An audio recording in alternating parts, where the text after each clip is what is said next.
దేవుడు నాతో చెప్పాడు, భారతదేశంలో గొప్ప ఉద్యమం రాబోతుంది. హల్లెలూయా, గట్టిగా చప్పట్లు కొడదాం. భారతదేశంలో ఒక గొప్ప ఉద్యమం రాబోతుంది. అది ఎక్కడ నుంచి స్టార్ట్ అవుతుందంటే ఈ క్రీస్తు పరిమళ పరిచర్య మందిరంలో నుంచి. గట్టిగా చప్పట్లు కొడుతూ దేవుని నామాన్ని ఘనపరుద్దాం.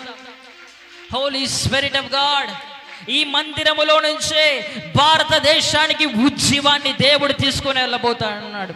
మీరు నమ్మండి, నమ్మకపోండి, రాబోతున్న దినాలలో రివైవల్ రాబోతున్నది బలముగా యేసు నామములో. ఆత్మానుసారంగా నడుచుకోవడం ప్రారంభించండి. ఈ సంఘములో అనేక మంది రివైవలిస్టుని దేవుడు లేపబోతున్నాడు. అనేక మంది ఉజ్జీవాన్ని మోసుకొని పోయే ఆ యొక్క దేవుని బిడ్డలను దేవుడు లేపబోతున్నాడు యేసు నామములో. Super natural in your life in the name of Jesus. ఇదిగో ప్రియమైన దేవుని బిడ్డ, నువ్వు పిలువబడినది ఎందుకంటే సూపర్ న్యాచురల్ కార్యాలు చేయడానికి, అసాధారణమైన కార్యాలు చేయడానికి పిలువబడ్డావు.